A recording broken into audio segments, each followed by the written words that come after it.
teman-teman, jadi kita ketemu kembali pagi ini di acara Google Meet bersama-sama dengan Facebook Live dan IG Live untuk membahas diet untuk kegemukan. Nah, kenapa tema ini berulang-ulang saya angkat? Karena ini kayaknya menjadi masalah yang tidak mematikan tapi cukup serius. Jadi saya sendiri juga ada masalah kegemukan. Jadi saya berharap kita semua bisa menjadi pejuang-pejuang diet untuk mendapatkan berat badan yang ideal dan sehat. Dan sehat. Itu yang penting. Titik poinnya adalah sehat. Karena kadang-kadang gemuk itu sangat dipengaruhi oleh beberapa hal.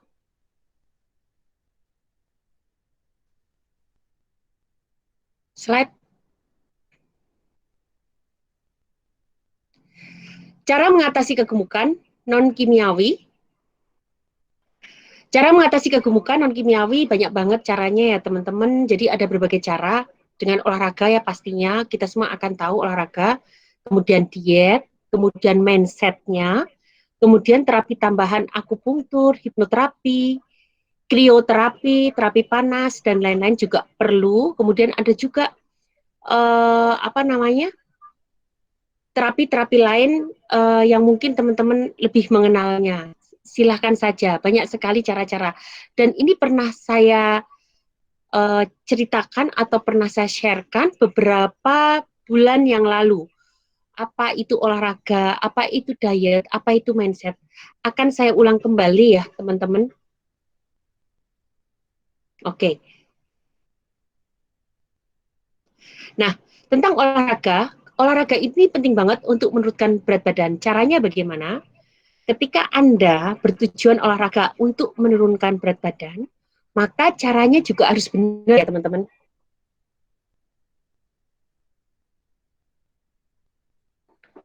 Halo, maaf teman-teman Iki Live, salam ketemu kembali ya. Ketemu kembali kali ini saya akan mengucapkan lambaian tangan kepada teman-teman di IG Live, di Facebook Live.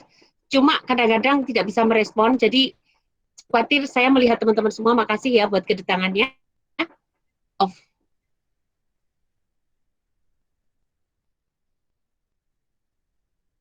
Oke, kembali ya. Bagaimana cara mengatasi kegemukan non kimiawi? Ada berbagai cara, teman-teman. Pakai olahraga, pakai diet, mindsetnya juga dirubah. Kemudian ada beberapa cara lain seperti akupunktur, hipnoterapi, krioterapi, terapi panas, dan lain-lain. Ini pernah saya sampaikan di acara kita di beberapa minggu yang lalu. Tapi akan saya ulas sebentar saja. Apa itu olahraga untuk mengatasi kegemukan? Teman-teman kalau ingin olahraga untuk mengatasi kegemukan, maka dosisnya juga harus tepat. Caranya bagaimana? Uh, Satu, lakukan minimal 30 menit. Kenapa 30 menit? Karena pada 3-15 menit pertama, beberapa mengatakan 15 menit pertama, beberapa riset juga menunjukkan 30 menit pertama itu untuk menghabiskan karbo, glukosa yang ada di dalam tubuh. Ingat, metabolisme untuk menghasilkan energi yang pertama kali akan dibakar adalah dari glukosa, karbohidrat yang masuk ke dalam tubuh. Nah, ketika kita olahraga, 15 menit sampai 30 menit pertama akan menghasilkan stok glukosa yang ada di dalam darah kita dulu.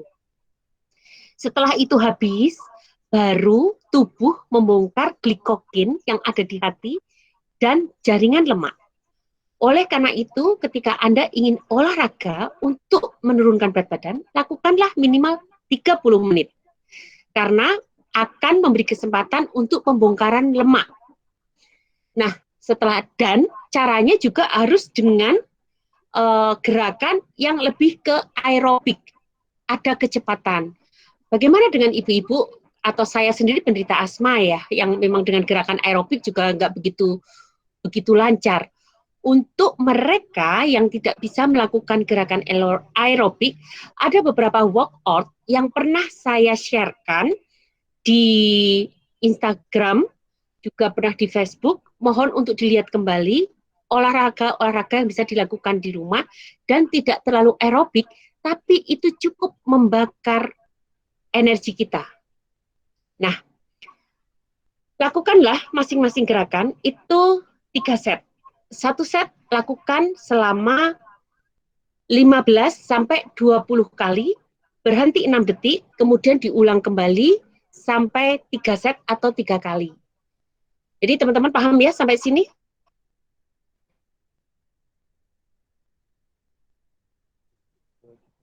Oke. Untuk diet apa yang harus dilakukan? Nah, ini penting banget teman-teman. Teman-teman sering mendengar diet 211 ala Dr. Erna. Apa itu 211? 211 yaitu satu porsi adalah untuk karbohidrat, satu porsi untuk protein, dua porsi itu untuk sayuran dan buah segar. Nah, diet 211 ini cukup efektif untuk menurunkan berat badan. Selain itu, diet 211 ini juga membuat lambung kita diperlakukan lebih adil, secara adil. Kenapa? Karena lambung kita tetap mengkonsumsi karbo, tetap mengkonsumsi protein, tetap mengkonsumsi serat, vitamin, dan lemak.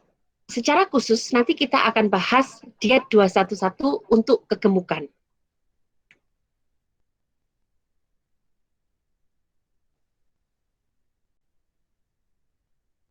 Nah, kemudian mindset. Teman-teman, mindset ini juga penting banget ya untuk segera kita rubah.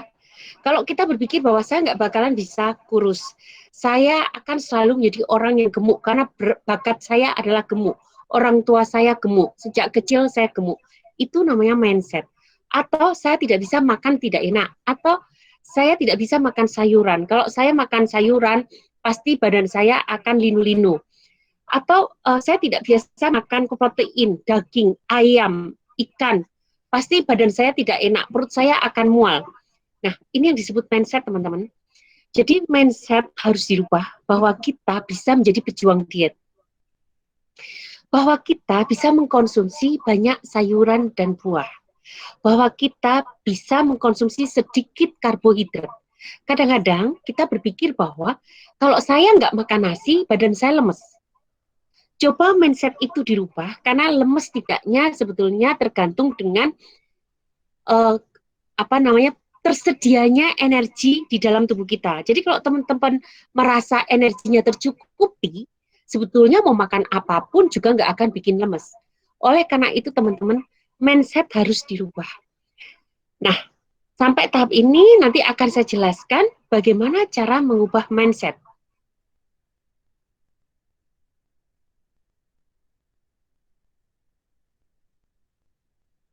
Oke, saya lanjutkan. Mindset ini akan sangat mudah dirubah dengan hipnoterapi jika Anda tidak bisa merubah sendiri. Tapi jika Anda bisa merubah sendiri, itu akan sangat bagus. Teman-teman bisa mengatakan pada diri sendiri, saya bisa tidak mengkonsumsi karbohidrat selama beberapa hari. Atau saya akan mengurangi karbohidrat selama beberapa hari. Saya bisa makan tahu tempe saja misalnya untuk beberapa hari. Atau saya akan bisa makan daging selain tahu tempe untuk beberapa hari. Jadi teman-teman silahkan mengafirmasi diri sendiri, lakukan menjelang mau tidur, katakan pada diri sendiri bahwa teman-teman itu akan bisa berubah untuk menjadi lebih baik. Saya akan bisa mengkonsumsi sayuran mentah tanpa harus dijus, misalnya begitu. Saya bisa menghabiskan satu porsi ini dalam satu hari untuk makanan dan untuk sayuran dan buah segarnya. Apa yang menjadi kesulitan teman-teman? Coba lakukanlah afirmasi untuk mengatasinya. Nah, ketika afirmasi tidak bisa dilakukan, afirmasi terus-menerus tidak berhasil, maka saya kira teman-teman perlu melakukan dengan hipnoterapi. Oleh karena itu, disinilah pentingnya dilakukannya hipnoterapi. Sebentar, sebentar. Halo teman-teman, sebentar. Makasih ya buat kedatangannya, sebentar. Ibu Nur Faiza, sebentar ya Bu. Saya menyapa dulu teman-teman dari Instagram. Makasih ya buat kedatangannya teman-teman. Halo, makasih. Sampai ketemu kembali. Saya selama 1 minggu ini off ya. Bentar, Mas. Makasih. Halo. Makasih ya teman-teman dari Instagram, dari Facebook. Ini ada beberapa yang saya ketuk nggak bisa melambai, jadi teman-teman mohon maaf jika ada beberapa yang tidak bisa saya ketuk tidak lambai. Makasih ya buat kedatangannya. Mudah-mudahan yang saya sampaikan bermanfaat. Mulai. Oke. Jadi teman-teman, untuk mengatasi kegemukan, teman-teman bisa melakukan olahraga, bisa melakukan diet, mengubah mindset, dan boleh melakukan terapi tambahan lain seperti akupunktur, hipnoterapi, krioterapi. Krioterapi itu terapi dingin. Nah, teman-teman bisa coba di kamar, coba gunakan suhu paling dingin, kemudian uh, selama 15 menit, saya sendiri pernah melakukan terapi ini dulu beberapa puluh tahun yang lalu, kalau nggak sampai puluh, beberapa tahun yang lalu, sehabis kelahiran anak pertama saya melakukan krioterapi dengan dibebat uh, kain yang sangat dingin, dan itu dibantu dengan olahraga ya, itu dalam 1 bulan saya bisa turun 5 kilo. Waktu itu saya hanya menggunakan krioterapi dan olahraga. 1 bulan saya bisa turun 5 kilo. Kemudian terapi panas seperti sauna juga bisa dilakukan. Dan ada juga dengan puasa. Teman-teman bisa melakukan puasa Daud, yaitu 2 hari sekali puasa. Hari ini puasa, besok buka, hari ini puasa, besok buka. Cuma saya sarankan pola makan yang benar harus diperhatikan. Oleh karena itu teman-teman harus mengenal pola makan yang sesuai sehingga tidak menggagalkan program pengurusan atau pelangsingan teman-teman yang sedang lakukan. Didukung oleh pola makan yang benar. Nah, setelah ini saya akan jelaskan tentang pola makan yang benar. Perlu teman-teman ketahui bahwa gemuk itu semata-mata tidak dipengaruhi oleh pola makan berlebih. Tapi di sini juga ada bakat atau yang disebut laju metabolisme rate. Memang metabolismenya itu sangat cepat sehingga dia mudah kurus. Ada juga metabolismenya yang lambat sehingga cenderung mudah gemuk. Dan itu seperti bakat, seperti teman-teman lihat ada orang yang makan berapapun tetap kurus. Itu artinya laju metabolismenya memang lambat. Tapi orang yang makan sedikit pun akhirnya tetap gemuk, seperti saya misalnya, itu karena laju metabolismenya karena cukup yang mudah gemuk lambat, yang mudah kurus terlalu cepat. Jadi kira-kira begitu. Kemudian pengaruh hormon. Teman-teman harus tahu bahwa hormon ini sangat berperan pada kegemukan kita. Karena pada pria itu sangat dipengaruhi oleh testosteron. Testosteron akan semakin berkurang di atas umur 30. 40 berkurang lagi, terbentuklah perut buncit. Tanda-tanda hormon testosteron berkurang dengan perut buncit. Pada perempuan menjelang menopause itu juga hormon mulai tidak seimbang. Dan itu mulai mudahnya terjadi penahanan lemak, penahanan air, sehingga pada perempuan juga menjadi mudah gemuk. Selain itu, pada perempuan yang melakukan pil KB, itu juga menjadi cenderung lebih gemuk. Oke, jadi teman-teman saya ulang kembali ya, untuk masalah kegemukan tidak hanya dipengaruhi oleh makanan berlebih, tapi sebetulnya ada bakat. Ini yang sering disebut dengan laju metabolismenya cepat atau lambat. Orang yang mudah gemuk seperti saya cenderung laju metabolismenya lambat. Sedangkan orang yang kurus, seperti misalnya saya punya seorang ayah, makan apa saja terkurus badannya, nah itu artinya laju metabolismenya cepat. Selain itu juga dipengaruhi oleh hormonal. Untuk pria yang usianya di atas 30 tahun, itu memiliki hormon yang semakin berkurang untuk testosnya. Padahal hormon testos teman-teman tahu ya, ini sangat penting untuk membentuk otot pada pria. Sebetulnya pada perempuan juga benar. Testos pada perempuan juga untuk membentuk otot. Oleh karena itu wanita yang berotot testosnya lebih tinggi. Nah, kemudian pada perempuan, apalagi menjelang menopause di atas usia 40, itu sudah mulai terjadi perubahan hormon yang cukup signifikan, estrogennya semakin banyak atau estrogennya semakin sedikit. Dan kecenderungan hormon-hormon pada perempuan adalah menahan air. menyebabkan kegemukan. Oleh karena itu, orang-orang yang di atas 40 cenderung mudah banget gemuk dibandingkan waktu usia di bawah 40 tahun, apalagi menjelang menopause. Dan ini juga berlaku untuk mereka yang menggunakan pil KB. Orang-orang yang mengkonsumsi pil KB cenderung gemuk dibandingkan yang tidak mengkonsumsi pil KB. Baik pil KB maupun suntik ya teman-teman, dua-duanya sama. Pada pria, kalau testosteronnya mulai berkurang, ditandai dengan perut mulai buncit. Jadi kalau lihat perut pria buncit, itu artinya testosteronnya mulai berkurang. Next.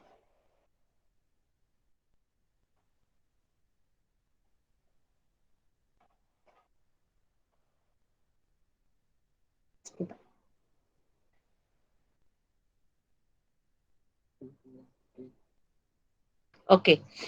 Ada beberapa diet yang perlu teman-teman lakukan, yang perlu teman-teman kenal, bukan lakukan. Nah, diet di sini ada diet full raw food. Ada orang yang nggak mau benar-benar nggak mau makan yang sudah dimasak. Dengan asumsi bahwa makanan yang sudah dimasak, kandungan gizinya akan hilang. Teman-teman, saya sarankan ini terlalu ekstrim. Jadi teman-teman nggak usah full dengan raw food. Beradaptasi tubuh dulu, kemudian ada beberapa makanan yang memang harus dimasak dulu. Contohnya adalah kacang-kacangan. Kacang-kacangan beberapa mengandung asam sifatnya beracun. Asam ini akan hilang setelah melewati fase pemasakan. Hampir semua kacang-kacangan memiliki sifat ini, hampir semuanya, kacang tanah, kacang almond, dan seterusnya.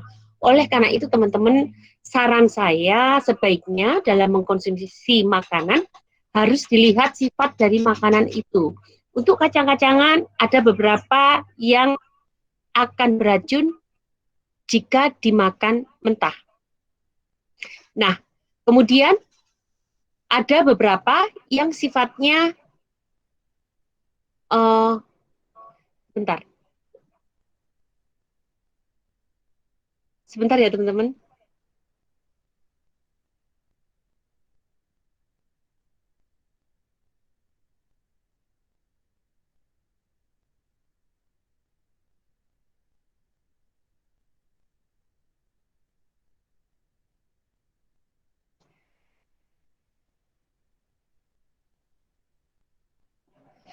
Jadi teman-teman, kenapa next?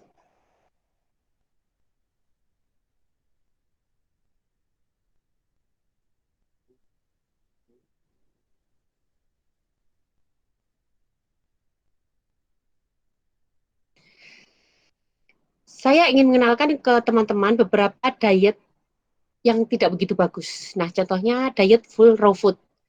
3/4 mengkonsumsi makanan mentah. Raw food itu makanan mentah. Apakah ini bagus? Kalau terlalu ekstrim, tidak bagus. Karena ada beberapa makanan yang justru ketika dimasak, kandungan gizinya lebih bagus. Contohnya adalah kacang-kacangan. Kacang-kacangan ini mengandung beberapa senyawa asam yang kalau dimakan mentah menjadi beracun. Misalnya kedelai. Ada kedelai yang jika dimakan mentah, perut menjadi enak atau tidak nyaman. Kemudian ada juga kacang tanah. Ada beberapa kacang tanah yang mengandung racun, apalagi kacangnya sudah buruk. Tapi dia akan hilang jika sudah melewati perebusan.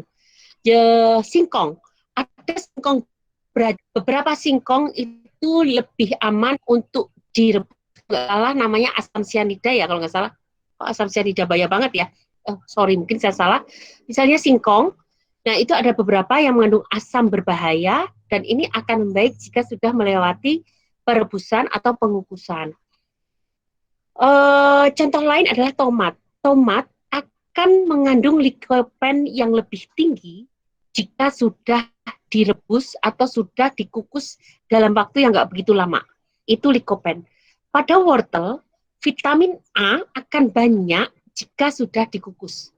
Bukan beta karotin, vitamin A. Jadi beta karotin akan berubah menjadi vitamin A pada wortel setelah melewati pengukusan. Walaupun teman-teman sebetulnya tubuh kita juga bisa mengubah ya beta karotin menjadi vitamin A. Di dalam tubuh juga bisa. Tetapi di dalam masak ternyata juga bisa. dengan cara pengukusan atau perebusan tadi. Nah, jadi kalau makan full untuk raw food, itu sebetulnya nggak bagus, itu terlalu ekstrim, jangan-jangan nanti malah kekurangan nutrisi. Jadi sewajarnya saja.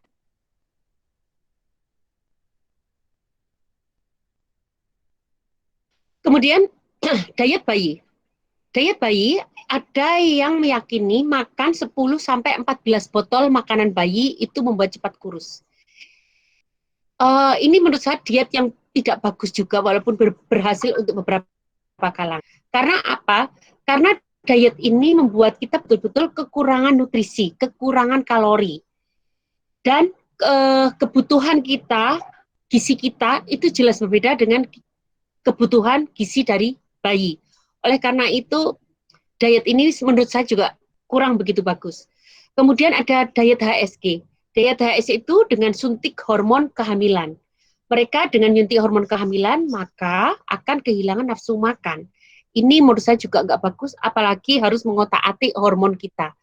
Hormon kita itu sangat bagus jika sesuai secara ilmiah apa adanya. Kalau perempuan lebih banyak estrogennya, kalau laki-laki lebih banyak testosnya, sedikit estrogen. Pada perempuan banyak estrogen, sedikit testos, dan seterusnya. Itu akan jauh lebih baik seperti itu tanpa perlu harus disuntik hormon-hormon yang sebetulnya dalam posisi yang belum kita perlukan. Kemudian ada diet subkubis. Diet subkubis ini juga diet yang menurut saya cukup apa ya, cukup. Kenapa harus subkubis? Kenapa enggak dengan sayuran lain yang 0 kalori? Sebetulnya sayuran lain yang 0 kalori itu banyak teman-teman. Tidak hanya kubis, ada timun, ada brokoli, kemudian ada sawi. Contoh diet-diet yang rendah kalori. Kemudian lemonade diet. Diet hanya mengkonsumsi jus lemon manis, jus lemon manis. Selain itu tidak ada. Mereka biasa melakukan selama 10 hari. Kalau untuk detox selama 3 hari boleh-boleh saja. Itu pun tidak tergantung hanya dengan lemon. Juga boleh buah-buahan lain. Tapi selama 3 hari hanya full minum jus buah saja. Kalau lemonade diet 10 hari hanya makan jus lemon manis dan tidak makan berat. Itu amat sangat berbahaya selama 10 hari. Kita betul-betul bisa kekurangan nutrisi, kekurangan protein, kekurangan lemak. Padahal protein, lemak, karbo itu semua kita butuhkan secara wajar. Baik, kita tunggu untuk slide berikutnya.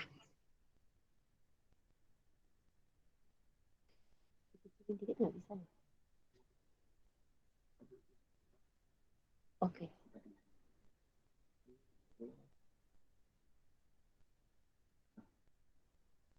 Diet ekstrim nih, diet cacing pita. Jadi ada mungkin teman-teman baru mendengar ya, ada diet orang bikin kurus mengkonsumsi cacing pita. Mereka tidak tahu bahwa sebenarnya cacing pita pun bisa menembus sampai ke otak, bisa ke jantung, dan bisa merusak organ-organ lain. Ingat, cacing pita itu tidak hanya ada di usus, tapi telurnya bisa terbawa kemana-mana dan itu sangat berbahaya. Ada juga yang namanya diet kapas, sibuk makan kapas tapi disertai rasa.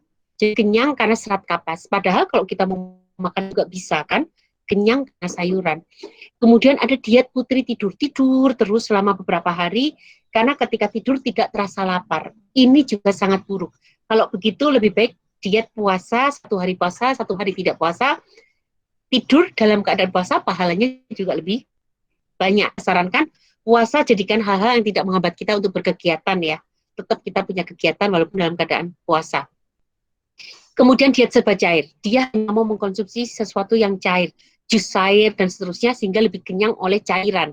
Itu menurut saya juga terlalu ekstrim. Kemudian diet jahit lidah. Ada suatu alat yang bisa ditempel di lidah gitu ya, sehingga kita tidak bisa mengunyah, tidak bisa menamakan dengan baik seperti orang sakit gigi, dan itu menurut saya juga tidak efektif. Kemudian ada diet dimuntahkan kembali. Ketika makan kemudian dimuntahkan kembali. Aduh, ini benar-benar sesuatu yang kayak sia-sia. Oleh karena itu, saran saya teman-teman, diet-diet seperti ini kita hindarkan. Lebih baik kita mengkonsumsi semua yang kita butuhkan. Ada karbo, ada protein, ada mineral, ada serat, ada lemak. tapi dengan porsi yang pas sehingga membuat tubuh kita menjadi lebih langsing. Dan itu adil untuk lambung kita dan adil untuk tubuh kita. Next.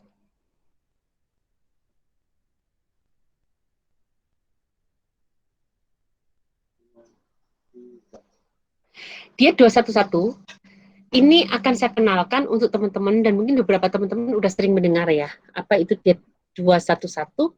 Nah, diet 211 ini satu bagian berisi karbohidrat. Terdiri dari karbohidrat. Diutamakan adalah karbohidrat berserat dengan indeks glikemik rendah. Kemudian yang kedua, satu bagian terdiri dari protein dengan lemak rendah. Kemudian yang dua bagian adalah 2 kali porsi sayuran atau 2 kali porsi dari karbo atau 2 kali porsi protein. Jadi 2 bagian terdiri dari sayuran dan buah segar, 2 kali porsi karbonya atau 2 kali porsi proteinnya. Diet 211 ini boleh dimakan sekaligus. 211 dimakan sekaligus. Dalam satu piring yang kita akan makan siang ini terdiri dari 2 bagian sayuran, 1 bagian karbo, 1 bagian protein. Itu boleh langsung habis. Namun jika Anda merasa kekenyangan atau merasa porsi Anda terlalu banyak, misalnya siang ini saya sudah terlanjur makan 1 mangkok sup iga. Ingat, diet Anda dalam 1 hari adalah 211. Maka Anda berhutang 1 mangkok nasi dan 2 mangkok sayuran.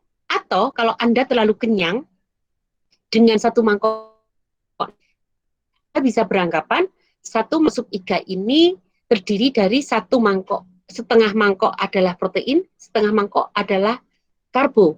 Sehingga Anda dalam 1 hari ini hanya berhutang 2 mangkok sayuran dan buah segar. Jadi teman-teman bisa kebayang ya apa yang saya jelaskan ya.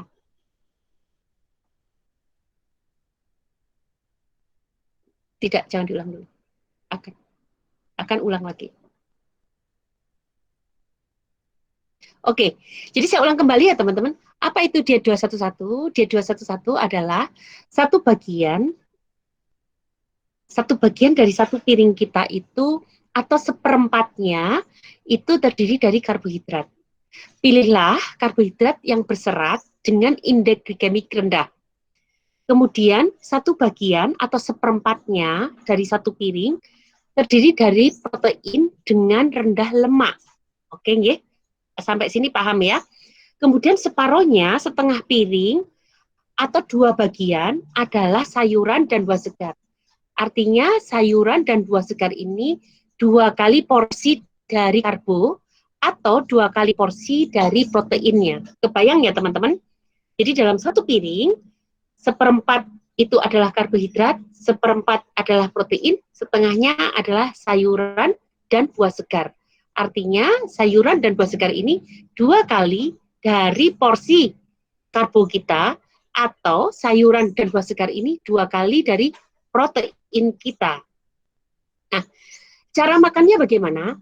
Teman-teman bisa 1 piring itu dihabiskan sekali waktu. Seperti saya mau makan siang, saya hanya menggunakan misalnya 6 sendok makan atau 1 mangkok kecil nasi sekitar 50 gram atau 1 centong, paling enak 1 centong ya. 1 centong nasi, kemudian 1 pot daging, kemudian setengah dari 1 piring itu adalah berisi sayuran dan buah segar. Namun jika teman-teman ternyata misalnya di kantor makan di luar, makan 1 sup iga sapi, 1 sup iga sapi, 1 mangkok, maka teman-teman harus berhutang bahwa harus menghabiskan kurang lebih adalah 2 mangkok sayuran segar, 2 mangkok sayuran segar. Jadi kalau siang ini teman-teman sudah makan 1 sup iga sapi, teman-teman akan berhutang 2 mangkok sayuran segar. Dan masih perlu boleh makan karbohidrat juga sebanyak 1. Kalau teman-teman bayangkan itu akan sangat kenyang, waduh, pasti kenyang banget nih. Nanti sore saya makan, tadi siang ini saya makan 1 mangkok sup iga sapi. Banyak kan? Udah mengenyangkan kan? Berarti saya masih hutang nih, 1 mangkok karbo ditambah 2 mangkok sayuran buah ser.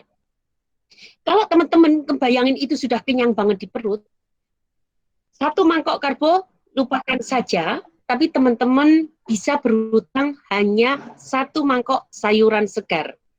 Jadi di sini teman-teman hanya berhutang 1 mangkok sayuran segar dan 1 mangkok protein tadi sup iga sudah teman-teman makan di siang hari. 1 mangkok sup iga ini setara dengan 1 bagian karbo dan 1 bagian protein. 1 mangkok sayuran segar ini setara dengan 2 bagian sayuran. 2 bagian sayuran. Sampai sini paham ya teman-teman ya? Mudah-mudahan yang saya jelaskan di sini menjadi lebih paham. Oh.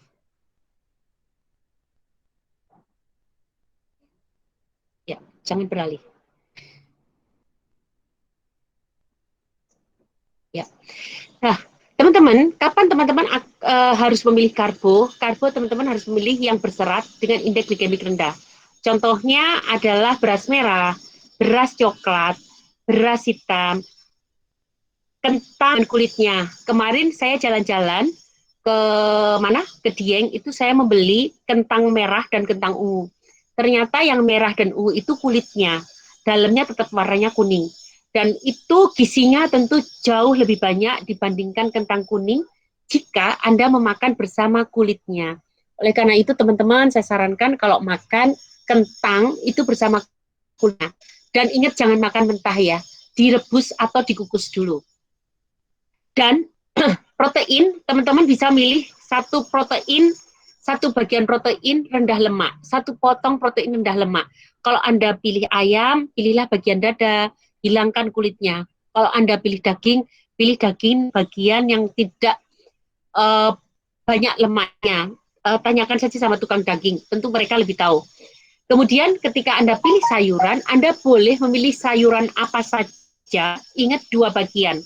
Ketika Anda makan 1 mangkok, 1 mangkok karbo, kemudian 1 potong protein, ingat sayurannya adalah 2 mangkok karbo tadi atau 2 mangkok protein tadi.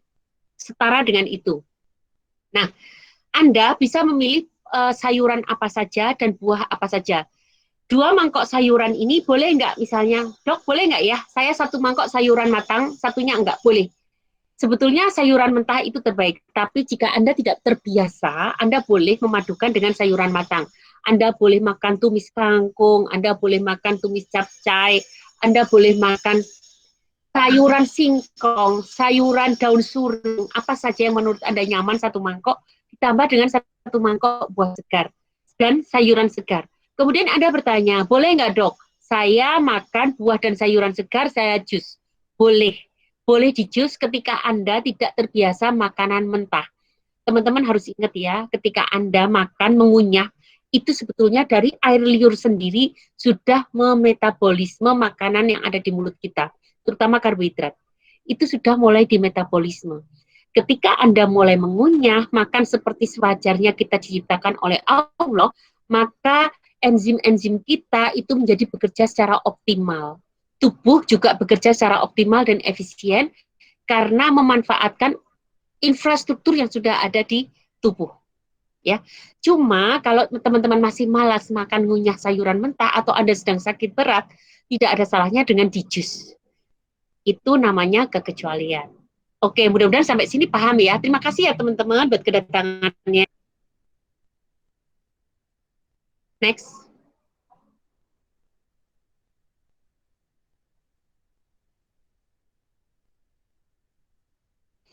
Nah, seperti saya jelaskan tadi, bagaimana cara mengkonsumsi diet 211, saya ulang kembali ya, biar karena beberapa masih banyak yang bertanya ke WA saya, cara mengkonsumsi diet 211. Nah, 1, bisa langsung dimakan dalam 1 porsi. Oke, dalam 1 siang ini, dalam 1 piring, saya akan memakan 1/4 piring saya adalah nasi beras merah, 1/4 adalah 1 potong daging, dan 1 potong tempe atau tahu misalnya, kemudian setengah piring saya adalah separuhnya adalah sayuran matang, misalnya saya suka banget dengan sayuran gulai singkong misalnya, separuhnya adalah gulai singkong, separuhnya adalah sayuran dan buah. Boleh saja teman-teman. Lakukanlah secara rutin dan istiqomah atau konsisten, itu akan jauh lebih bagus daripada Anda sama sekali nggak pernah makan sayur. Karena yang ditekankan di diet 211 adalah banyak makan sayuran dan buah segar. Kemudian, kalau Anda misalnya siang tadi seperti saya jelaskan di depan, siang ini Anda sudah makan satu mangkok full misalnya Indomie, atau walaupun itu nggak saya sarankan, sesekali Anda melakukan kesalahan nggak apa-apa, Anda makan satu full Indomie. Berarti Anda berhutang nanti di rumah, Anda akan makan sayuran sebanyak 2 kali Indomie tadi, yaitu 2 mangkok. Ditambah dengan protein 1 mangkok. Protein 1 mangkok bisa dalam bentuk misalnya tumisan tempe, tumisan tahu, atau pepes tahu, atau pepes ikan, ditambah dengan 2 mangkok sayuran dan buah segar. Itu PR Anda untuk makan siang nanti. Nah, kalau Anda terlalu kenyang, ya bagi aja. Sore nanti Anda hanya makan sayuran 1 mangkok, kemudian dengan protein 1 mangkok. Tetapi Anda masih punya 1 mangkok sayuran untuk dimakan sebelum tidur. Ingat, sayuran dan buah segar itu kalorinya sangat kecil. Jadi kalau Anda lanjutkan sayuran dan buah segar Anda selesaikan sebelum tidur, itu tidak masalah. Hanya saran saya, jangan membuat Anda menjadi kekenyangan. Oleh karena itu, kalau kekenyangan, Anda harus bisa mendesain porsi satu makanan satu hari itu. Kira-kira Anda tidak kuat nanti makan 1 mangkok protein dan 2 mangkok, maka ketika Anda mencoba Indomie, Anda bisa hanya makan separuhnya saja. Hari ini saya hanya makan separuh Indomie saja. Karena kalau gitu saya akan punya hutang hanya 1 mangkok Indomie. Setengah karbo yang Anda makan, maka hutangnya adalah 1 mangkok sayuran dan buah segar. Teman-teman di sini kebayang ya. Jadi kalau Anda misalnya di kantin, tiba-tiba Anda ingin sesekali mencoba Indomie atau mie Korea misalnya, kalau sekiranya porsinya terlalu banyak, karena hutang Anda banyak loh nanti, Anda harus bisa mendesain dalam 1 hari makan, maka Anda cukup mengkonsumsi separuhnya. Separuh dari mie Korea. Maka Anda punya hutang, separuh mangkok ya, Anda punya hutang 1 mangkok sayuran dan buah segar. Ditambah dengan 1 mangkok, setengah mangkok protein. Berarti sore hari Anda harus menghabiskan 1 mangkok sayuran dan buah segar ditambah setengah mangkok protein. Karena setengah mangkok karbohidrat udah kalian konsumsi tadi siang atau siang ini di kantin atau di mana Anda berada. Mudah-mudahan itu kebayang ya. Jika Anda, jadi Anda bisa dalam 1 kali makan langsung komposisinya 211, atau Anda juga bisa secara menyengaja mengubah menjadi 211 itu dibagi menjadi 1 karbo bersama 1 sayuran di siang hari, dan 1 protein bersama 1 sayuran di sore hari. Ini sebetulnya yang paling bagus. Ketika Anda memecah 211 menjadi pola makan siang dan sore menjadi siang dan sore menjadi 1 sayuran dan satu karbo, atau ditambah 1 sayuran dan 1 protein di sore hari. Kebayang ya teman-teman? Mudah-mudahan saya berharap semua yang ada di sini memahami apa yang saya katakan. Kapan-kapan saya akan memberikan dalam bentuk gambar ya, dalam bentuk gambar nanti akan saya buatkan. Nanti teman-teman bisa lihat di TikTok atau di Facebook atau di YouTube. Nanti teman-teman akan lihat. Jadi sebetulnya diet 211 ini yang terbaik ketika terbagi dalam satu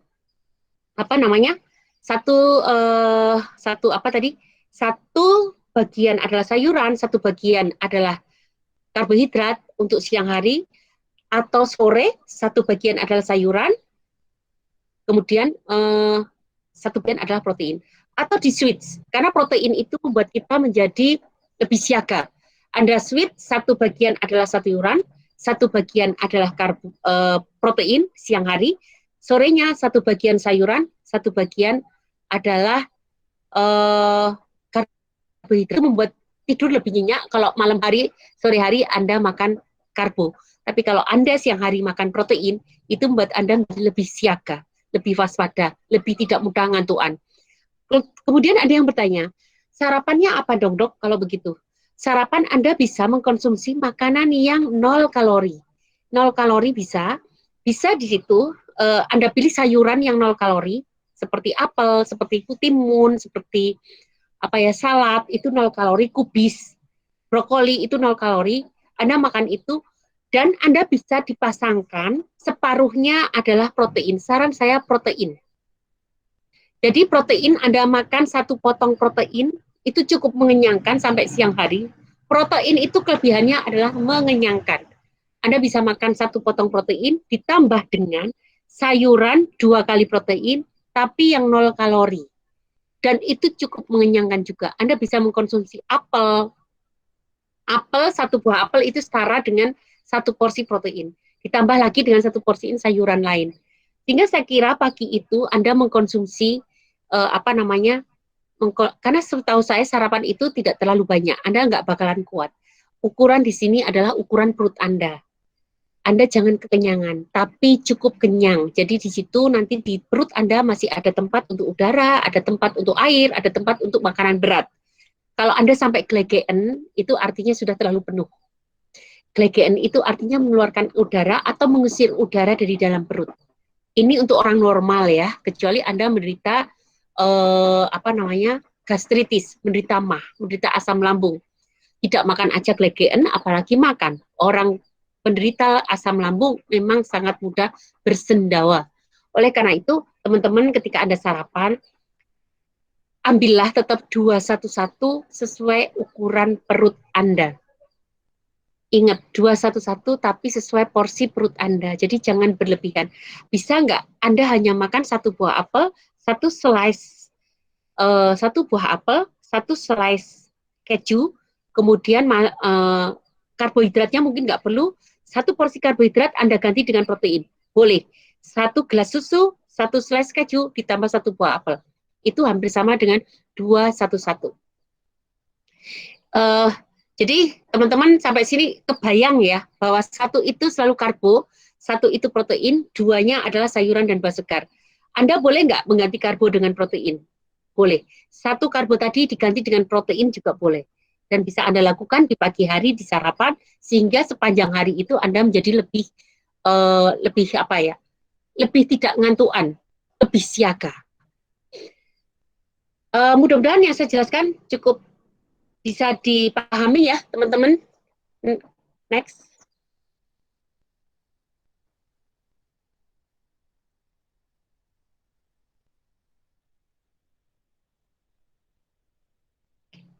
Kalau ditanya, berapa sih jumlah kalori rata-rata per porsi kita makan? Teman-teman, kalau teman-teman makan diet 211 nih, Anda hanya mengambil nasi putih loh, bukan nasi merah. Nasi putih 1 centong, itu setara dengan, kira-kira beratnya 50 gram ya, itu setara dengan 200 kalori. Jika Anda makan beras merah 1 centong, dengan 100 kalori. Jadi kalau Anda ingin kurus, ambillah yang kalorinya lebih rendah. Indeks glikemiknya rendah. Beras merah ini adalah makanan karbo yang indeks glikemik rendah, juga berkalori rendah. Anda mengambil 1 centong, itu setara dengan 100 kalori. Sedangkan nasi putih 2 kali lipatnya, 200 kalori. Oleh karena itu saya sarankan lebih baik Anda mengambil yang kalorinya rendah. Kenapa? Anda ingin kurus kan? Anda ingin membakar lemak Anda. Maka makan kalori yang masuk ke dalam tubuh jangan terlalu banyak. Biar ada kesempatan tubuh untuk membongkar cadangan lemak untuk menjadi energi. Kedua, mungkin Anda bisa mengambil daging, ikan, ayam 1 potong, kira-kira beratnya 40-50 gram, itu kalorinya 95-100. Hampir sama dengan 1 centong nasi tadi. Ya, 100. Itu sudah jumlahnya berapa? 300 kalau Anda menggunakan beras putih. Tapi kalau Anda menggunakan beras merah, kira-kira menjadi 200 kalori. Kemudian Anda makan 10 butir bakso, banyak banget kan 10 butir bakso, atau 3 sendok makan ikan teri, atau 1 butir telur ayam, itu sama dengan 100 kalori. Ayam maupun bebek, itu 100 kalori. Jadi jika Anda makan tadi 1 centong beras merah, kemudian satu potong daging, kemudian 1 telur rebus, itu kira-kira kalorinya 100, 100, 100, sudah 300 kalori. Dan jika Anda makan 100 gram sayuran dan buah, 100 gram itu kira-kira 2 bagian nih, 2 bagian, karena 1 bagian tadi kan 50 gram, kira-kira 1 centong itu 50 gram. Anda mengambil sayuran 2 kali lipat dari karbo atau dari protein, kira-kira 100 gram, itu kalorinya sangat kecil, hanya 15-50 kalori. Ambillah 50 kalori. Itu sudah termasuk dengan buah ya. Buah yang low kalori itu yang nggak terlalu manis. Misalnya apel, kemudian nanas, kemudian jeruk, kemudian apalagi eh, bengkoang, apalagi ya. Teman-teman bisa. Nah, itu kira-kira 50 kalori sebanyak itu. Kalaupun 1 on itu betul-betul hanya sayuran, kemudian Anda ambil lagi 1 buah yang kira-kira buah apel itu 50 gram ya, itu tidak masalah. Anda hanya makan 100 kalori. Jadi Anda pagi ini atau siang ini hanya makan 400 kalori. Sedikit sekali kan, tapi kenyangnya luar biasa. Anda akan merasakan kenyang yang luar biasa walaupun kalorinya sangat sedikit. Dan ini akan sangat baik untuk orang gemuk. Karena sebetulnya orang pria dan wanita, saya nggak akan menghitung secara khusus, tapi pria dan wanita umur di atas 30 tahun mereka yang aktif, kalori yang dibutuhkan adalah 2.000 sampai 3.000. Jika Anda makan seperti pola yang saya katakan tadi, 1 mangkok atau 1 centong beras merah, 1 potong daging, kemudian 1 buah telur negeri, ayam negeri, kemudian ditambah buah-buahan 2 kali lipat, itu kalori yang Anda makan hanya sekitar 400 sampai 450 kalori. Padahal Anda butuh 2.000 kalori. Berarti Anda perlu 4 kali makan ini, sebanyak ini. Kalau memenuhi kalori Anda. Itu tidak perlu membakar lemak simpanan. Kalorinya betul-betul disiapkan. Tapi Anda nggak boleh ngemil ya, nggak boleh minum manis ya. Anda betul-betul minum air putih dan hanya makan seperti yang saya sebutkan. Anda perlu 4 kali makan. Kalau Anda hanya makan 3 kali saja dengan diet 211 yang saya sarankan tanpa Anda merasa kelaparan, berat badan Anda akan turun. Apalagi ditambah dengan olahraga. Itu akan cepat-cepat banget turunnya. Ini penting banget ya teman-teman. Teman-teman bisa lakukan ini, terutama untuk mereka yang usianya di bawah 40. Ada kesulitan untuk usia di atas 40 tahun. Kenapa? Karena ada faktor hormon. Mereka sudah ngurangin makan, pakai diet 211, ditambah olahraga. Tidak olahraga aja butuh 2.000 kalori. Ditambah olahraga, kemungkinan Anda akan butuhkan 2.200 kalori atau 2.500 kalori. 200 sampai 500 kalori lebih banyak dari orang yang nggak olahraga. Tapi tetap saja Anda gemuk. Padahal makanan yang Anda asup hanya bernilai sekitar 1.500. Berarti Anda kekurangan kalori sekitar 2.200 dikurangi 1.500. Sekitar 700 kalori Anda kurang. Mestinya 700 kalori ini bisa diambil dari pembongkaran lemak di tubuh. Tapi kenyataannya Anda tetap gemuk. Itulah yang disebut faktor hormonal. Ada beberapa usia-usia di atas 40 yang memang spesifik, yang kecenderungan enzim yang mengubah lemak menjadi energi itu tidak aktif atau malas atau resisten. Suatu saat saya akan bahas khusus seperti ini. Ini karena kasusnya seperti saya. Saya termasuk orang yang tidak mudah kurus tapi mudah gemuk. Salah satunya kenapa? Enzim yang merombak lemak saya menjadi energi, termasuk enzim yang malas atau enzim yang resisten. Jadi apa yang harus saya lakukan? Ada tips-tipsnya, suatu saat kita akan ketemu kembali untuk membahas ini. Off. Next.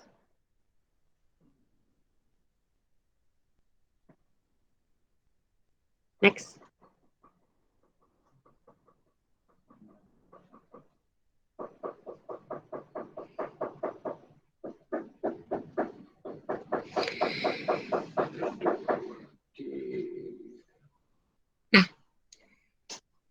Mengapa sebaiknya dengan indeks glikemik rendah? Nah, teman-teman, mengapa harus sebaiknya dengan indeks glikemik rendah? Satu, ini penting banget ya, mengapa kita memilih indeks glikemik rendah. Sebelum kita ngomongin mengapa, saya ingin mengenalkan makanan apa sih itu indeks glikemik. Jadi indeks glikemik itu adalah kecepatan masuknya glukosa, terserapnya glukosa ke dalam pembuluh darah kita. Semakin cepat indeks glikemiknya tinggi, semakin rendah indeks glikemiknya rendah.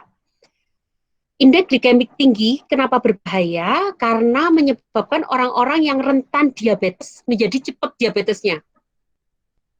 Misal, contoh indeks glikemik tinggi itu contohnya gula, nasi putih, itu tepung, roti, kemudian apalagi tadi gula pasir, nasi putih itu makanan-makanan yang memiliki indeks glikemik tinggi. Sekali kita makan, beberapa menit, 1 jam kemudian kita ukur gula darah kita langsung meningkat. Nah, tentu ini akan sangat berbahaya untuk teman-teman yang memang sudah mengalami gangguan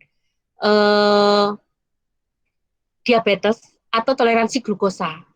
Toleransi glukosa itu biasanya kadar gula darahnya terukur di atas 150 tapi di bawah 200. Kalau di atas 200 sudah disebut diabetes. Tapi kalau masih antara 150 sampai 200 masih intoleransi glukosa. Nah, itu dengan makan makanan yang tinggi indeks glikemiknya, maka potensi untuk menderita diabetes menjadi sangat mudah, menjadi lebih berpotensi.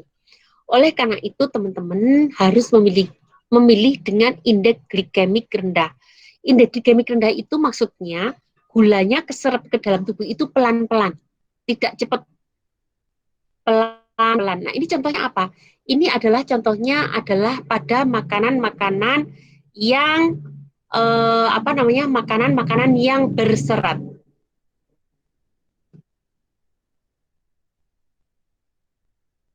Sebentar, teman-teman. Ada cacar nggak ya? Habis 15.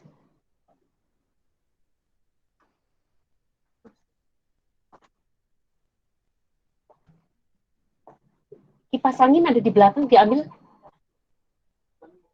Kipas angin, Fauzan. Iya.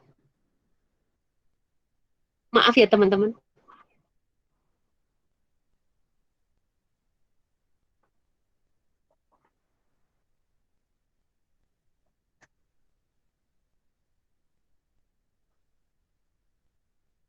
Bisa dibantu dari belakang.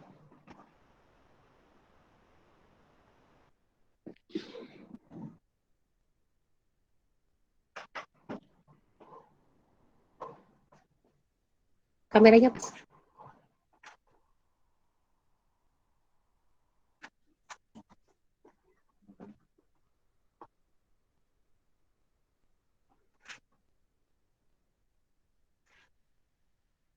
Ya.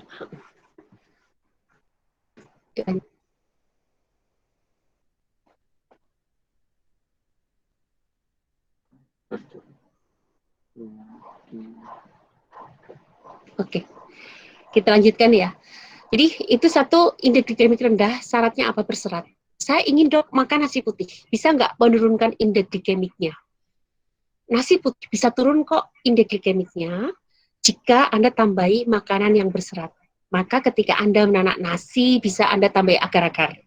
Atau Anda bisa tambahin irisan bayam. Atau Anda tambahin dengan irisan sayuran lain. Jadi seperti Anda bikin nasi liwet. Kalau nasi liwet, beberapa dikasih sayuran ya. Misalnya kayak kemangi, daun seledri, kemudian daun seledri, kemudian ada daun satunya pasangannya si apa? Sorry, seledri yang panjang-panjang itu, aduh kok saya jadi lupa. Ya, Anda bisa dalam nasi untuk mengurangi indeks glikemiknya. Jadi kalau Anda ingin makan nasi putih dengan indeks glikemik yang turun, tambahin serat di dalamnya, Anda bisa tambahin sayuran, bisa tambahin dengan agar-agar, dan sayuran apa saja boleh Anda tambahkan. sebagai pengganti dari bekatol yang sudah terlanjur tidak ada lagi di nasi putih. Karena kalau nasi putih masih ada bekatolnya, namanya menjadi beras coklat, menjadi nasi coklat, dan rasanya sedikit pahit. Kemudian kelebihan lain dengan indeks glikemik rendah, Anda menjadi tidak cepat lapar. Karena apa? Penyerapan glukosanya ke dalam tubuh pelan-pelan. Jadi nggak langsung habis energinya. Ingat, glukosa tubuh digunakan untuk energi.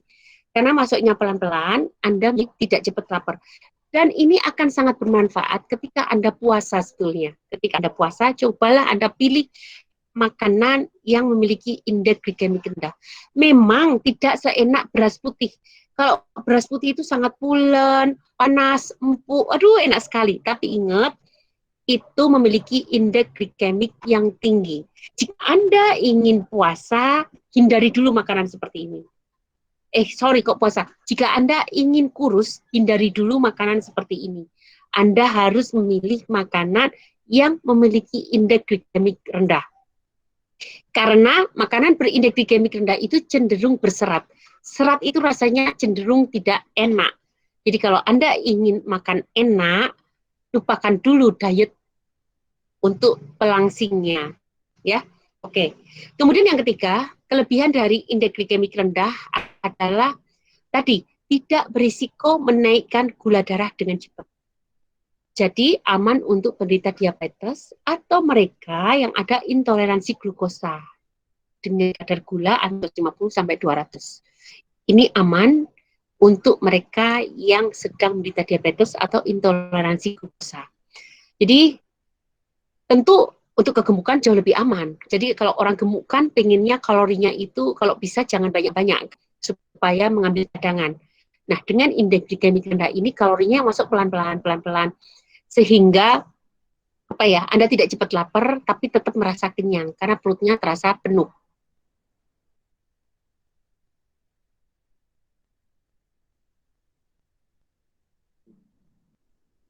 Next. Next. Okay. Mengapa dengan rendah lemak? Ya.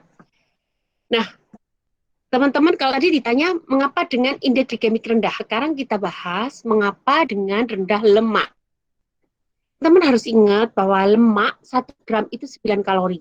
Kalau karbohidrat 1 gram itu 4 kalori. Protein 1 gram itu 4 kalori. Jadi lemak itu nggak usah banyak-banyak karena dia mengandung kalori yang sangat tinggi. 1 gram itu mengandung 9 kalori. Sedangkan Anda hanya boleh makan lemak dalam 1 hari itu sekitar 60 sampai 150 gram. Itu kalau dalam bentuk sendok, kira-kira kalau Anda makan minyak mentah, minyak VCO atau minyak zaitun, itu Anda cukup sehari makan 3 sendok makan. Itu sampai 1 sampai sendok makan. Nah, kenapa? Karena kelebihan lemak, jika Anda makan lemak ini misalnya Anda makan gorengan, tumisnya dengan lemak yang banyak, ditambah nasi goreng, itu membuat kelebihan lemak ini akan disimpan di dalam jaringan adiposa. Jaringan adiposa itu apa? Jaringan lemak yang di bawah kulit. Ini yang membuat Anda menjadi gemuk. Bukannya membakar lemak, Anda malah menyimpan lemak. Itu masalahnya. Kemudian bisa jadi dirubah dalam bentuk trigliserid. Anda teman-teman tahu ya, trigliserid itu apa? Trigliserid adalah salah satu bentuk lemak darah yang jika kelebihan itu akan membuat membuat tidak sehat. Karena trigliserid walaupun tidak berperan banyak dalam kontribusi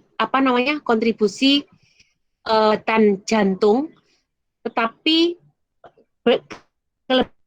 akan buat tubuh Anda menjadi mudah menir, kelihatan lebih bengkak. Trigliserid yang terlalu tinggi itu juga akan menyebabkan pankreatitis. Ketika Anda menderita pankreatitis, maka kecenderungan resiko untuk menderita diabetes tipe 2.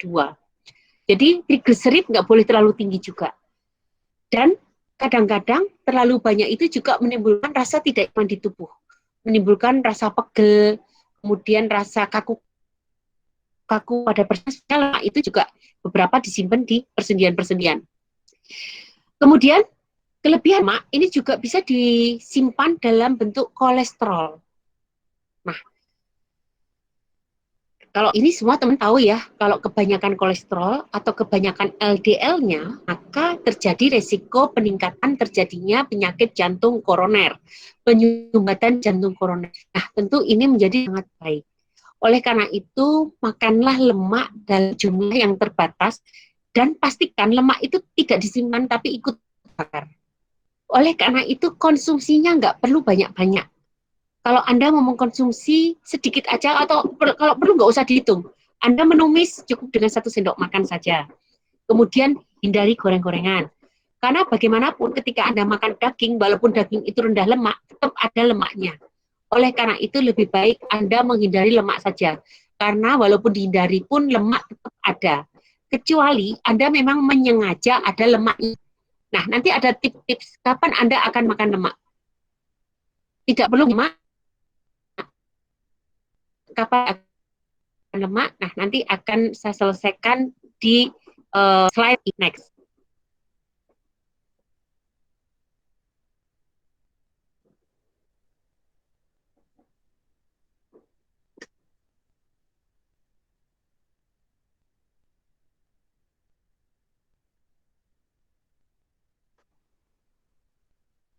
Sudah mati? Hah? Tadi mati duluan atau dimatikan? Bukan? Memang dimatikan. Oh. Sebentar ya, teman-teman. Tunggu, kameranya sudah ganti kamera.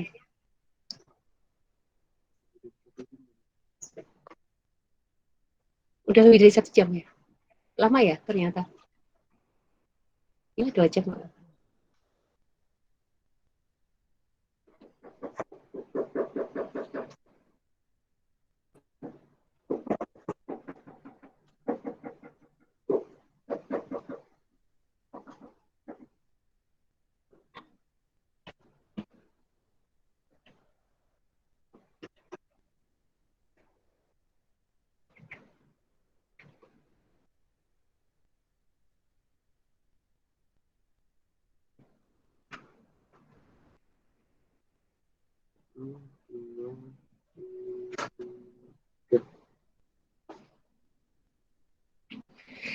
Sekarang pertanyaannya adalah, apakah lemak perlu?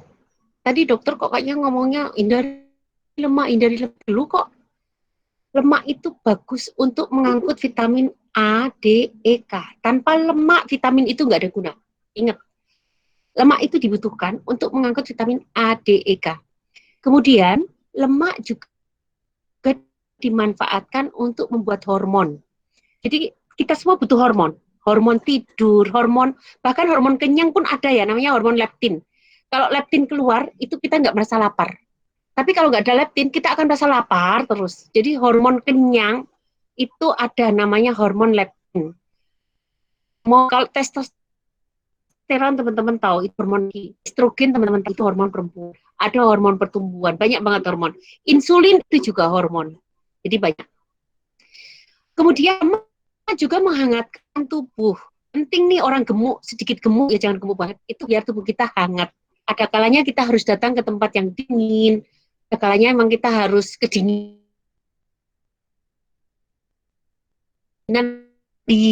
itu butuh sedikit lemak untuk menghangat tubuh. Kemudian dia membentuk membran sel. Untuk membran sel itu dibutuhkan lemak juga. Untuk selaput luar saraf itu juga dibutuhkan lemak juga. Kemudian apalagi ya? Lemak dibutuhkan untuk menyimpan energi. Jadi kalau teman-teman ada sisa kalori itu disimpan dalam bentuk lemak. Selain untuk menghangatkan badan juga gudang energi. Gudang energi kita kedua adalah lemak. Yang pertama adalah glikogen dari glukosa, yang kedua adalah lemak dalam bentuk jaringan adiposa, dalam bentuk trigliserida, kemudian yang ketiga baru protein dari otot. Tapi ini paling terakhir banget kita bongkar, cadangan ini kita pakai, kecuali kita sudah kekurangan glukosa, kekurangan lemak, baru bongkar protein. Dan ini terjadi pada orang-orang yang malnutrisi. Orang-orang yang udah kurus banget, yang udah enggak, ini bukan diet lagi, tapi memang orang itu sudah benar-benar kelaparan. Kelaparan selama berhari-hari, sehingga cadangan lemak pun sudah habis, maka baru membongkar ototnya. Dan itu biasa terjadi pada orang-orang yang masih atau daerah kelaparan. Oke, dari sini jelas ya. Next.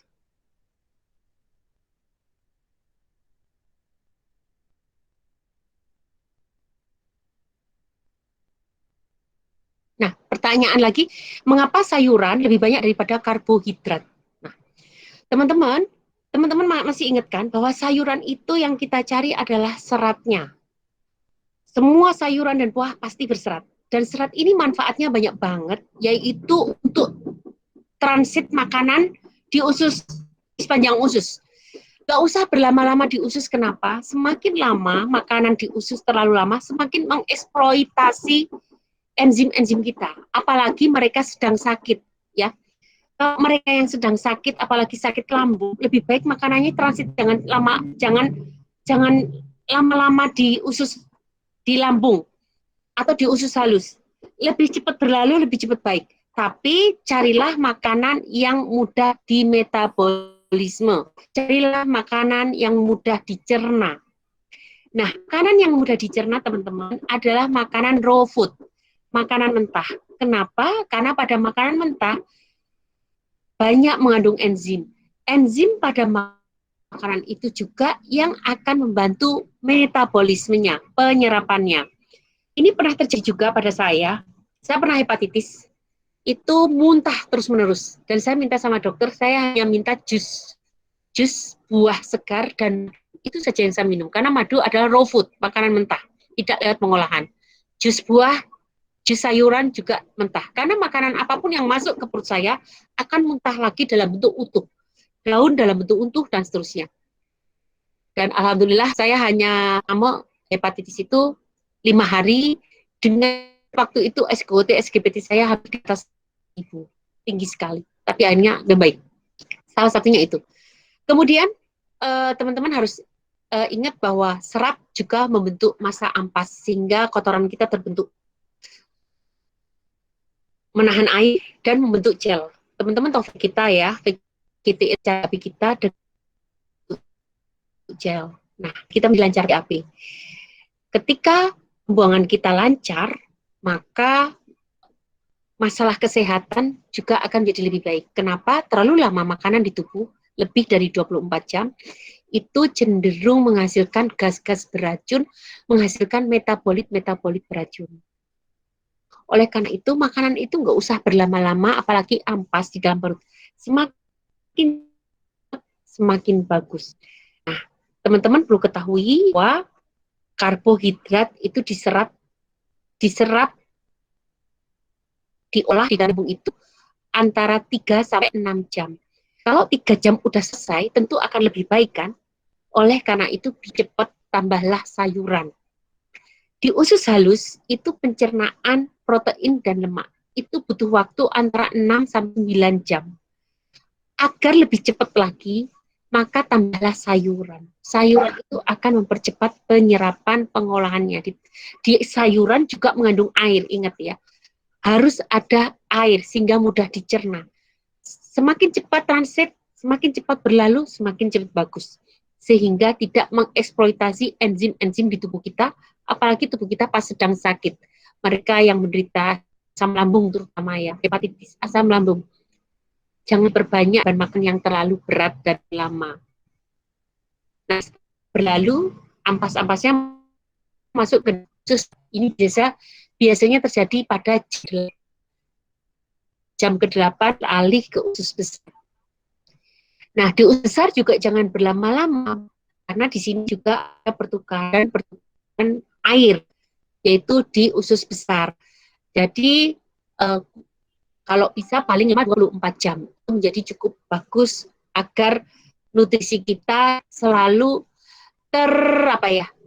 tergantikan dengan yang terbaru, gitu ya.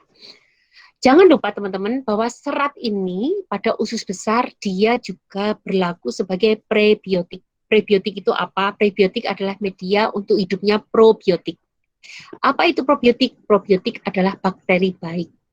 Jadi serat ini dimanfaatkan sebagai prebiotik atau media untuk hidupnya probiotik. Oke. Next.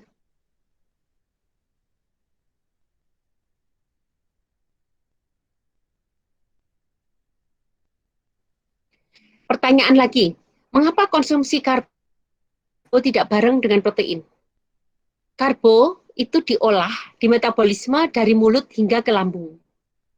Sedangkan protein diolah di usus 12 jari bersama lemak.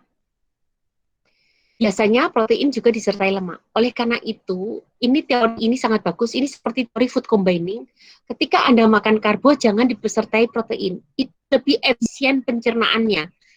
Ini akan sangat bagus untuk mereka yang sedang mengalami gangguan lambung atau dalam kondisi memiliki penyakit kronis, kanker, apalagi hepatitis, kemudian asam lambung yang nggak kunjung sembuh, penyakit tipes. Coba ikuti pola makan ini. Jadi ketika Anda makan karbohidrat, pasangannya sama sayuran saja. Boleh nggak dok sayuran matang? Boleh, nggak apa-apa. Sayuran matang Anda tumis atau Anda bikin gulai atau Anda bikin sayur asam atau apa saja, dan boleh nggak tambah dengan protein sedikit? Boleh. Dalam jumlah sedikit, protein tidak masalah dicampur dengan karbo. Tapi dalam jumlah yang banyak, itu yang tidak bagus. Jadi kalau Anda sedikit aja tambah tahu tempe, untuk dapatkan rasa, tambah sedikit kaldu, itu tidak masalah ditambah bersama karbo. Dan Anda bisa tambahkan bersama sayuran. Ingat tadi 211 Anda pecah menjadi 1 karbo dan sayuran, 1 protein dan 1 sayuran.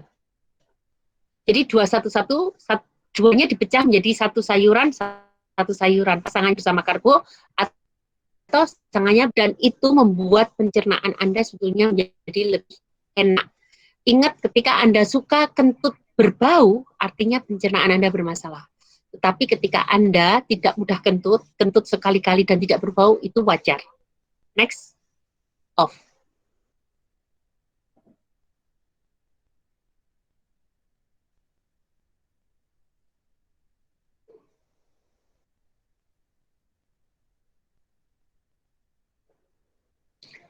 Bolehkah protein lebih banyak dari karbo? Saya nggak usah makan karbo aja deh dok untuk beberapa waktu. Boleh. Untuk beberapa waktu Anda boleh tidak mengkonsumsi karbo, apalagi Anda cenderung menderita diabetes. Boleh banget. 1 porsi karbo Anda ganti menjadi 1 porsi protein. Boleh banget. Dan kenapa? Karena protein itu sebetulnya lebih kemudian dimiliki metabolisme yang lebih lama. Inilah yang menyebabkan dia lebih mengenyangkan daripada dengan karbohidrat. Kalau karbohidrat itu metabolismenya cukup lama. Kalau protein metabolismenya, kalau karbohidrat itu protein metabolisme cukup cepat. Sedangkan protein metabolismenya lebih lama. Oleh karena itu protein lebih mengenyangkan dibandingkan dengan karbohidrat. Dan kalori protein setara dengan kalori pada karbohidrat dengan jumlah yang sama. 1 gram protein, 1 gram karbohidrat setara dengan 4 kalori. Next, off.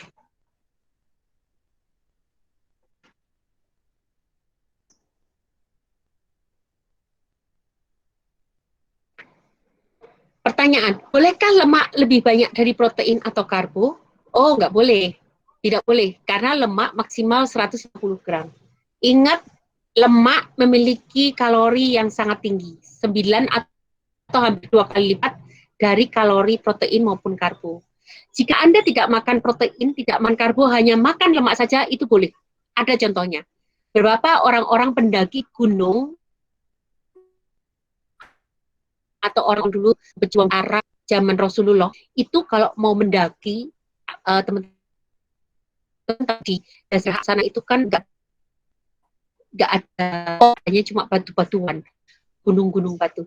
Mereka untuk menambah kalori agar mereka kuat dan badan mereka hangat, mereka selalu berbekal dengan 1 potong lemak, 1 potong lemak. Nah, itu nggak masalah. Karena ingat, lemak itu memiliki kalori yang sangat tinggi. Tapi jangan dibarengi dengan dan jangan dibarengi dengan protein. Boleh mengkonsumsi lemak saja dalam cukup yang banyak. Nah, lemak murni seperti itu, potongan lemak dikeringkan kemudian dimakan di dalam perjalanan sambil minum.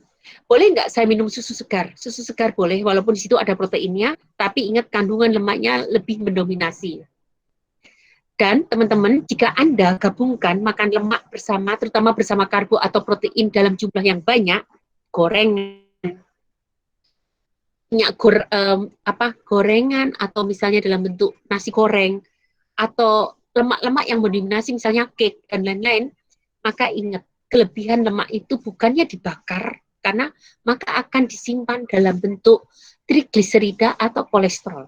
Ingat, kelebihan lemak tadi yang disimpan dalam bentuk trigliserida dan kolesterol. Dan ini akan berbahaya kita. Trigliserida tadi terlalu banyak hingga jumlah mencapai 900 sampai 1000 itu berbahaya, menyebabkan pankreatitis.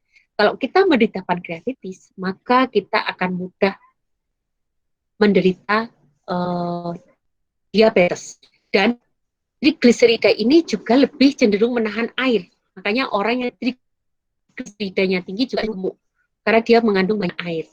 Kemudian kolesterol, teman-teman tahu kolesterol jahat adalah terlalu banyak, maka teman-teman akan cepat menderita gangguan. Nah, tentang apa itu HDL nanti di slide berikutnya ya, saya bahas. Next.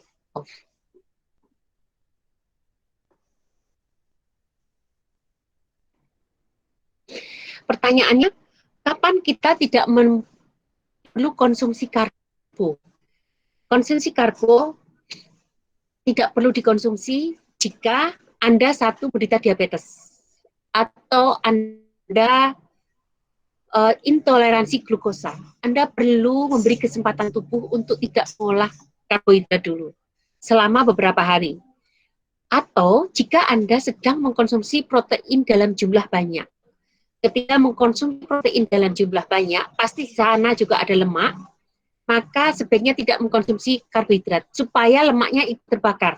Ingat teman-teman, kalau lemaknya tidak ikut terbakar, dia akan tersimpan dalam bentuk kolesterol dan trigliserid. Ini menjadi masalah juga akhirnya. Oleh karena itu, kalau Anda mengkonsumsi lemak dan protein dalam jumlah besar, jangan disertai karbo supaya energi kita benar-benar mengambil dari lemak dan protein tadi, tidak dari karbohidratnya. Kalau dari ada karbonnya, maka protein dan lemaknya tadi akan tersimpan dalam bentuk trigliserid dan kolesterol.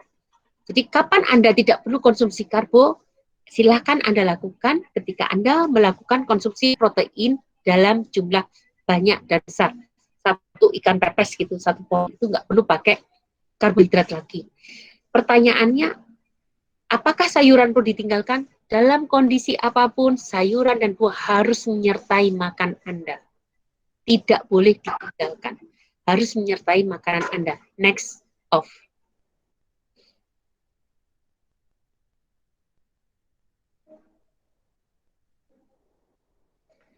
Kapan tidak perlu konsumsi protein?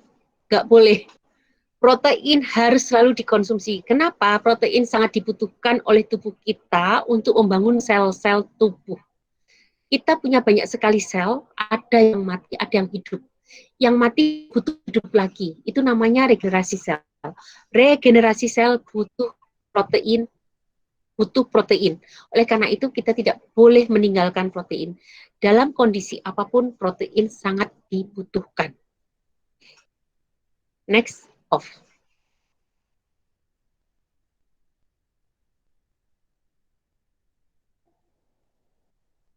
Kapan tidak perlu konsumsi lemak? Kapan kita tidak perlu konsumsi lemak? Tidak boleh. Kita harus selalu mengkonsumsi lemak walaupun jumlah yang sangat sedikit. Dan itu mungkin tanpa kita sengaja, karena tanpa sengaja pun sebenarnya kita bisa, walaupun sayuran sepertinya tidak berlemak, ada beberapa sayuran yang mengandung lemak seperti pisang, itu buah ya. Kalau sayuran yang mengandung lemak, misalnya alpukat masuk buah juga. Jadi ada beberapa buah yang masih mengandung lemak. Kalau sayuran yang mengandung lemak, saya belum pernah membacanya, coba nanti saya cari. Dan buah yang mengandung lemak, alpukat, itu mengandung lemak, tapi lemak baik. Kemudian apakah kita perlu menghindarinya? Tidak perlu. Yang perlu kita hindari adalah goreng-gorengan, tumis dengan terlalu berlemak, itu tidak perlu. Apakah kita perlu mengkonsumsi lemak segar seperti VCO atau minyak, yaitu yes, itu sangat diperlukan. Anda boleh mengkonsumsi lemak dalam kondisi yang fresh, yaitu dalam bentuk minyak. Anda perlu mengkonsumsi 1-3 sendok makan sehari, itu boleh. Tapi lemak dalam bentuk olahan, saya sarankan tidak perlu. Kalaupun perlu, dalam jumlah yang sangat terbatas. Ingat, paling tidak 60-150 gram per hari. Dan lemak tetap kita gunakan untuk pembuatan hormon, untuk melarutnya vitamin A, D, E, K, kemudian juga untuk membuat membran sel. Untuk membran sel, ingat, sel-sel kita akan selalu ada yang bertumbuh. Itu butuh membran. Untuk butuh membran dibutuhkan lemak. Jadi bagaimanapun lemak tetap kita butuhkan. Sedangkan karbo betul-betul hanya untuk energi. Walaupun beberapa memang dibutuhkan untuk pembuatan hormon seperti serotonin, itu butuh karbohidrat. Cuma boleh nggak kita nggak mengkonsumsi karbo untuk beberapa hari? Boleh, asal tidak selamanya. Untuk beberapa hari kita boleh tidak mengkonsumsi karbohidrat. Dan sebetulnya karbohidrat itu ada juga pada buah-buahan. Anda boleh mengganti karbohidrat ke dalam bentuk buah-buahan. Itu boleh, karena masih ada karbonya seperti alpukat, kemudian pisang, itu buah-buahan yang masih mengandung karbohidrat. Jadi Anda boleh mengganti beras, nasi ke dalam buah-buahan atau umbi-umbian, kentang, umbi merah, ungu, itu boleh saja. Karena itu indeks glikemiknya lebih rendah dan vitamin mineralnya jauh lebih. Next.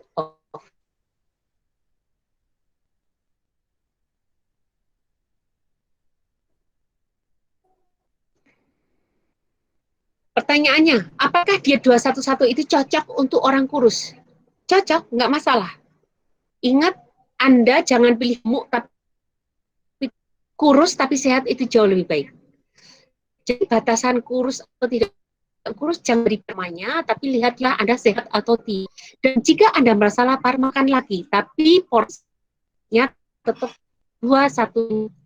Bahkan porsinya tetap 1-1. Dan itu jauh membuat Anda lebih sehat. Dan pastikan perut Anda tidak kenyangan ya, walaupun dengan porsi 1-1, pastikan Anda tidak next off.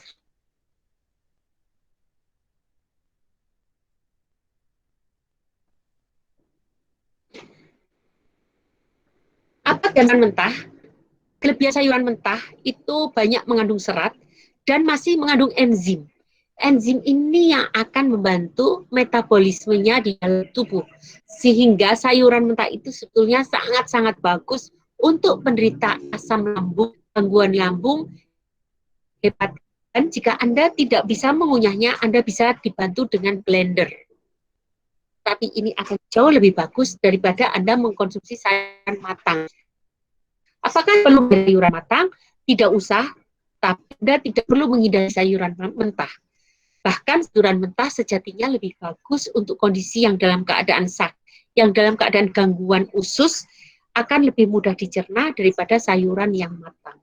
Karena apa? Karena pada sayuran mentah banyak mengandung enzim, vitamin, dan nutrisinya masih utuh. Itu sama membangun, meregenerasi sel di dalam usus. Next.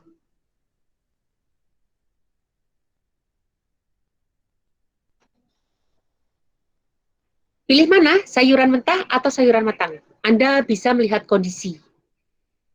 Dua-duanya sangat bagus. Kalau full sayuran mentah itu juga nggak bagus, karena ada beberapa sayuran yang memang harus dikukus jauh lebih bagus daripada tidak. Dan ada sayuran yang nggak enak, memang maka di Anda membain mana yang bisa dimakan mentah, mana yang bisa dimakan matang.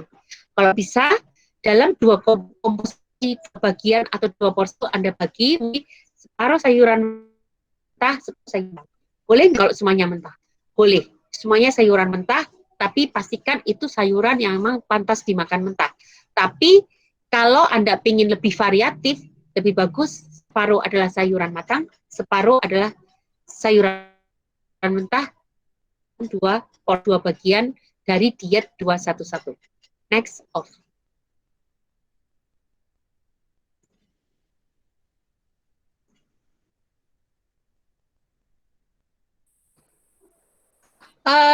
Oke, teman-teman. Uh, Tadi sudah saya jelaskan banyak sekali bagaimana konsumsi 211. Mudah-mudahan ini semakin jelas. Teman-teman harus mencoba ya makan sayuran mentah. Kalaupun teman-teman belum bisa makan sayuran mentah, teman-teman boleh kok blender dulu supaya teman-teman terbiasa makan mentah. Setelah blender terlewatkan, lebih mengunyah adalah lebih bagus. Oke, terima kasih untuk pertemuan kali ini cukup lama. Kalau ada pertanyaan, silahkan. Ada beberapa menit sampai jam 12 ya. Masih ada 15 menit untuk bertanya. Silakan. Mbak Nur Faizah, kalau mau tanya, silakan teman-teman yang ada di live, silakan kalau bertanya.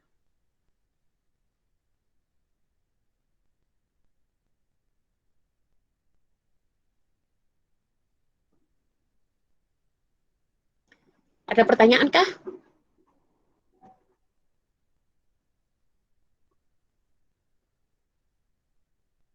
Halo teman-teman Instagram, terima kasih ya untuk kedatangannya. Mudah-mudahan bermanfaat ya. Kalau hari ini saya nggak menjawab, pertanyaannya boleh di-share di mana? Di Instagram. Nanti kita jawab. Nanti kita jawab. Selanjutnya akan kita jawab. Mungkin di saat ini, tapi nanti akan kita segera respon. Dok, aku mau tanya. Saya mau boleh mie packet makan gado-gado atau pecel boleh? Nggak apa-apa, coba aja. Pelan-pelan, tapi yang jelas bumbunya itu kacang tanahnya menimbulkan gas.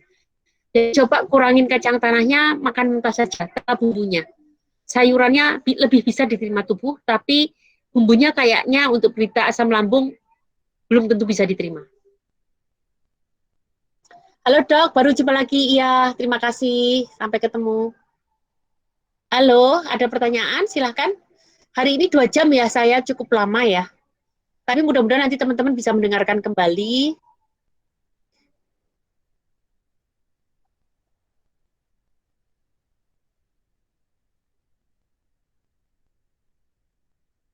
Terima kasih banyak.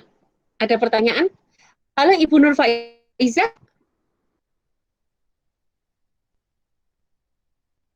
Bu Nur Faiza ada pertanyaan? Coba kembali ke depan, Mas. Oh,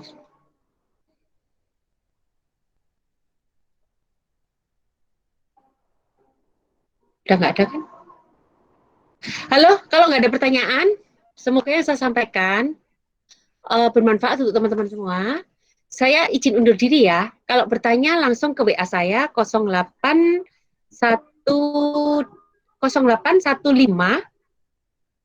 sebentar, saya takut salah. 0815 kantor 3 berapa, Mas? 0815 8537 5773. Silahkan ke 0815 8537 5773. Betul kan? 0815 8537 75 5773. 0815 5773. Jika teman-teman mau menanyakan produk, boleh ke 0812 8533 ya, Mas? 8533 berapa, Mas? 2425. 8533 2425 0815